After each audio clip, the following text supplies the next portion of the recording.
விடுதலை சிறுத்தைகள் கட்சியோட பொதுச் செயலாளரான திரு ஆதவ் அர்ஜுனா அவர்களை தற்காலிகமாக சஸ்பெண்ட் செய்யப்படுறோம் அப்படின்னு சொல்லிட்டு விசிகாவோட தலைவரான தொல் திருமாவளவன் வந்து ஒரு அறிக்கையில் தெரிவிச்சிருக்காரு. இது எல்லாருக்கும் அதிர்ச்சி அளிக்கக்கூடிய ஒரு நியூஸாக இருக்கும்னு கேட்டிங்கன்னா அது கிடையாது. ஏன்னா எல்லாரும் எதிர்பார்த்து காத்துட்டு இருந்த ஒரு நியூஸாக தான் இது பார்க்கப்படுது.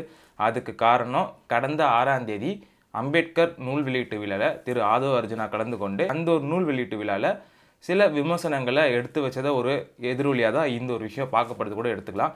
பட் அந்த ஒரு விஷயத்துக்காக மட்டும்தான் ஆதவ் அர்ஜுனாவை இடைநீக்கம் செஞ்சுருக்காங்க கேட்டால் அது மிகப்பெரிய கேள்விக்குறி. ஏன்னா இதுக்கு முன்னாடியே ரொம்ப நாட்களாகவே திரு ஆதவ் அர்ஜுனா அவர்கள் கட்சிக்கு எதிராகவே சில கருத்துக்களை வந்து தெரிவிச்சுட்டு இருந்தார். குறிப்பிட்டு சொல்லும்படி எந்த விஷயத்த சொல்லணும்னா, இப்போ இருக்கிற துணை முதலமைச்சரான உதயநிதி ஸ்டாலின் அவர்கள் அஃபிஷியலாக துணை முதலமைச்சர் ஆக போகிறார் சொல்கிறதுக்கு முன்னாடி சோஷியல் மீடியாவில் எல்லா இடத்துலையுமே ஒரு ரூமர் வந்து சுற்றிட்டு இருந்துச்சு. இந்த மாதிரி துணை முதலமைச்சர் பதவி உதயநிதி ஸ்டாலினுக்கு வந்து கொடுக்க போகிறாங்க அப்படின்ற ஒரு விஷயம். அந்த டைம்லேயே திரு ஆதவ் அர்ஜுனா அவர்கள் வந்து சில கருத்துக்களை தெரிவிச்சிருந்தார். அது எப்படி தமிழ்நாட்டில் பல்வேறு மூத்த அரசியல்வாதிகள்லாம் இருக்காங்க, அவங்களுக்கு கொடுக்க வேண்டிய இந்த ஒரு பதவியை எப்படி நேற்று வந்த அரசியல்வாதி கொடுக்க முடியும் அப்படின்னு சொல்லிட்டு சில கருத்துக்களை அவர் வந்து தெரிவிச்சிருந்தார்.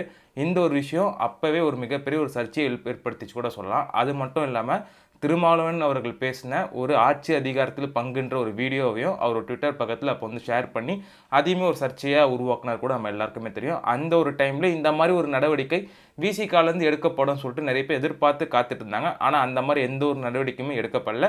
எல்லாருமே அது அவரோட தனிப்பட்ட கருத்து, இது வந்து கட்சி ரீதியான கருத்தாக இருக்காது சொல்லிட்டு கடந்து போயிட்டாங்க. அதுக்கப்புறம் தொடர்ந்து ஆதவ் அர்ஜுனா அவர்கள் இந்த மாதிரி பல்வேறு கருத்துக்களை அங்கங்கே தெரிவிச்சுட்டு தான் இருந்தார்.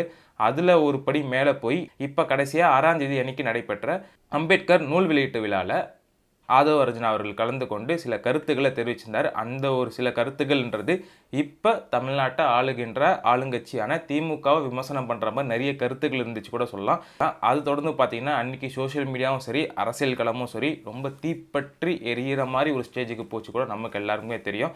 ஸோ அந்த வகையில் அந்த ஒரு விஷயனுக்கு அப்புறம் அடுத்த நாளான 7ஆம் தேதி விசிகாவில் மற்ற பொதுச் செயலாளர்களோட கலந்து ஆலோசித்து இந்த ஒரு முடிவுக்கு வந்திருக்கோம் அப்படின்னு சொல்லிட்டு கட்சியோட தலைவரான தொல் திருமாவளவன் அவர்கள் வந்து தெளிவாகவே தெரிவிச்சிருக்காரு. அதன்படி அந்த ஒரு அறிக்கையில் அவர் என்ன சொல்லியிருக்காரு பார்த்தீங்கன்னா, கட்சியின் துணை பொதுச் செயலாளர் திரு ஆதவ் அர்ஜுனா அவர்கள் அண்மை காலமாக கட்சியின் நலன்களுக்கு பாதிப்பை ஏற்படுத்தும் வகையில் செயல்பட்டு வருகிறார் என்பது தலைமை நிர்வாகத்தின் கவனத்திற்கு தெரிய வந்தது. இது குறித்து கடந்த 7ஆம் தேதி அன்று கட்சியின் பொதுச் செயலாளர்கள் உள்ளிட்ட முன்னணி தோழர்களுடன் கலந்தாய்வு செய்யப்பட்டது.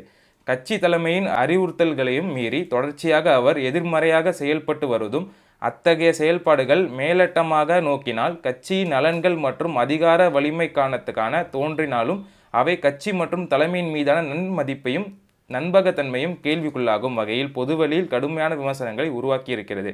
இத்தகைய போக்குகள் கட்சி பொறுப்பாளர்களிடையே நிலவும் கட்டுக்கோப்பை சீர்குலைக்கும் வகையில் கட்சிக்குள்ளேயே ஒரு எதிர்மறை தாக்கத்தை ஏற்படுத்தியுள்ளது. அத்துடன் கட்சியினருக்கு இது ஒரு தவறான முன்மாதிரியாக அமைந்துவிடும் என்ற சூழ்நிலையும் உருவாகியுள்ளது.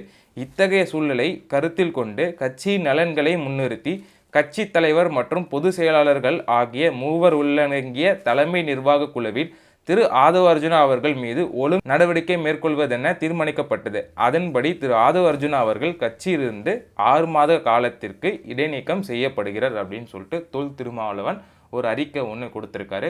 அன்னைக்கு அந்த அம்பேத்கர் நூல் வெளியீட்டு விழாவில் திரு ஆதவ் அர்ஜுனா மட்டும் இல்லாமல் விஜய் அவர்களுமே சில அரசியல் கருத்துக்களை தெரிவிச்சிருந்தார். அந்த ஒரு நூல் வெளியீட்டு விழான்றது அம்பேத்கரை முன்னிறுத்தி நடத்தப்பட வேண்டிய ஒரு நிகழ்ச்சியாக தான் பார்க்கப்பட்டுச்சு. ஆனால் அம்பேத்கரை தாண்டி அந்த ஒரு மேடைன்றது ஒரு அரசியல் மேடையாக தான் இருந்துச்சு. ஆளாளுக்கு அவங்களோட அரசியல் கருத்துக்களை தான் தெரிவிச்சிட்டு இருந்தாங்க.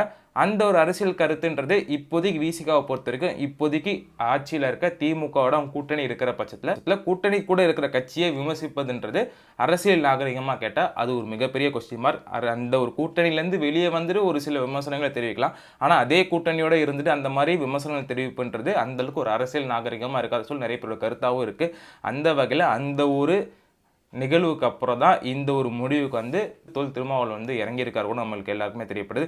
குறிப்பிட்டு அன்னைக்கு நடந்த அந்த ஒரு ஃபங்க்ஷனுக்கு அப்புறம் எல்லாரும் என்ன சொல்லியிருந்தாங்கன்னா, எப்படி இருந்தாலும் ஆதவ் அர்ஜுனாவை கட்சியிலேருந்து நீக்கிடுவாங்க. ஏன்னா அந்த மாதிரி ஒரு ஸ்பீச்சாக தான் அவர் கொடுத்துருக்காரு. பத்தாததுக்கு விஜய் அவர்களும் திருமாவளவன் பற்றி சில கருத்துக்களை தெரிவிக்கும் போது அந்த ஒரு விஷயத்துக்கும் ஆதவ அர்ஜுனா கைத்தட்டி சிரிச்சிட்டு இருந்தார். ஸோ அந்த வகையில் எப்படி இருந்தாலும் கட்சியை விட்டு நீக்கிடுவாங்க, ஒரே அடியாக நீக்கிடுவாங்க தான் நிறைய பேரோட கருத்தாக இருந்துச்சு. ஆனால் தொல் திருமாவளவன் என்ன பண்ணியிருக்காருன்னா, இந்த மாதிரி நாங்கள் எல்லாரும் கலந்து பேசியிருக்கோம். கலந்து பேசினதில் இப்போதைக்கு ஒரு 6 மாதம் சஸ்பென்ஷன் மட்டும் தான் கொடுத்துருக்கோம். இந்த ஒரு 6 மாதம் சஸ்பென்ஷனில் அவர் எப்படி இருக்கார் நாங்கள் பார்ப்போம். அப்படி மீறியும் அவர் அதே மாதிரி கருத்துக்களை தெரிவிச்சிட்டு இருந்து அதே மாதிரி கட்சிக்கு எதிர்மாறாக அவர் செயல்பட்டு இருந்தார்னா அடுத்த கட்ட நடவடிக்கை எடுக்கப்படும் சொல்லிட்டு அவர் ஒரு செய்தியாளர் சந்திப்பையும் தெரிவிச்சிருந்தார்.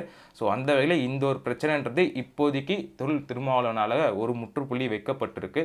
பட் இருந்தாலும் வெயிட் பண்ணி தான் பார்த்தோம் வருங்காலத்தில் இது என்ன மாதிரியான நகர்வுகளை எடுத்துகிட்டு போகுதுன்ட்டு. ஏன்னா ஒரு பக்கம் திரு ஆதவ அர்ஜுனா அவர்கள் இந்த விசிகாவிலிருந்து தாவேகாவுக்கு தாவ போகிறார் சொல்லிட்டு இந்த மாதிரியான கருத்துக்களும் சோஷியல் மீடியாவில் ரொம்ப பரவலாக போயிட்டுருக்கு. அது காரணம் அந்த ஒரு மேடையில் விஜயோட அவர் ரொம்ப நெருக்கமாக இருந்தப்பட்ட ஒரு விஷயங்களை கூட பார்க்கப்படுது.